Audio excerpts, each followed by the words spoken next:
Watch and burn. Hey everyone. So tonight I wanted to discuss the score for Shockwaves, and the reason, well, not just the reason, but one of the reasons that I wanted to discuss this score was because this is definitely one of those times where the score eclipsed the film. The score is perfect. You feel like you're trapped on like a deserted resort island while you're being hunted by a bunch of unkillable Nazi super soldiers. And the score is scary. It's really analog sounding, which I love because the score, of course, accompanies the film that came out like 40 or so years ago. And I love how, I don't know, like honest this score sounds like. It's like it's the perfect blend of like being naive and being experimental at the same time, and that blend really brought together a number of different elements with him that really served to make this score something really memorable. And whereas I suppose the film that the score accompanies is really memorable too, it's memorable for a completely different reason. The score is it's scary. The score is honestly haunting, and you feel trapped. And the score is very claustrophobic. And it's too bad because in a lot of ways this score would have served a better film that much more than, you know, it was, in a way, the score was wasted on the film. The film, of course, it's okay. I mean, it's a lot of fun. I'm never going to forget seeing Shockwaves, but I've seen it a few times, and it's a lot of fun, and the idea behind it is very scary, but the movie's awful. Like, it's the acting it's kind of passable.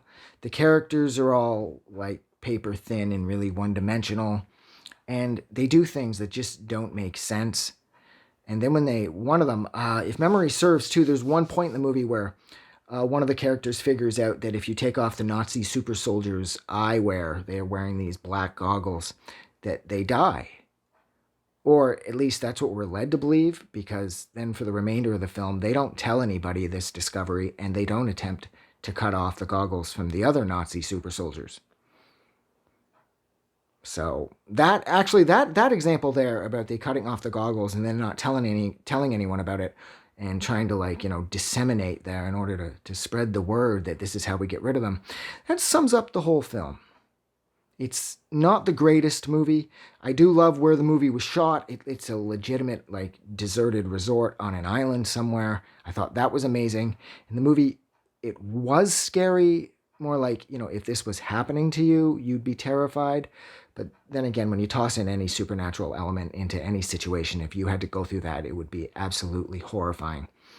But the score does elevate the movie, but the movie drags down the score. So that was like another reason why I wanted to talk about this, because this is like there's a real duality to how, like, on one hand, you know, one aspect is helping pull the other aspect up, but the other aspect is at the same time pulling the other aspect down. The score was wasted on this movie. The score is scary, like I said. It's honestly haunting. It's jarring. It comes out of nowhere, and it feels like you're sort of at sea. There's like a wobbling sort of. It's a good way of putting it is it's just kind of wobbles at times, and you do genuinely get the sense that you're lost at sea, so to speak. But this score was wasted on this movie, straight up. And I'm not going to go on anymore.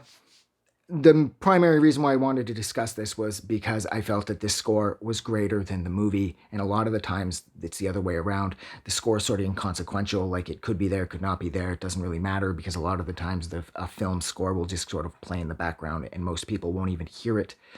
And that's sort of the point of a score, is it's not to overtake the scenes, of course. But sometimes it does, and it's a good thing. And in this case, that is something that definitely happened. And it makes this score a complete success, despite the fact that the movie was pretty much an abysmal failure.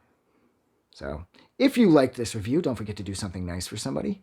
And if you didn't like this review, still do something nice for somebody. And if you love this movie, don't forget to let me know in the comments, because hopefully by the time this comes out in year 3, I will have comments there. As of, what is this, early May 2022, I have 1 comment. Somebody commented on my review for Ladytron 604, which was awesome. I made a video about it. I know, that's sad, but I did it. And hopefully by the time this comes out, I'll have more comments and I can make more comment videos. Have a good night. I just wanted to say thank you for making it through the entire video. I really appreciate it. And I'm going to remind everyone one more time, even though I've probably already done this in the video that you just watched, to please click the like button as well as the subscribe button because it helps this channel grow. And thank you for hitting like and subscribe, and we will see you guys really soon.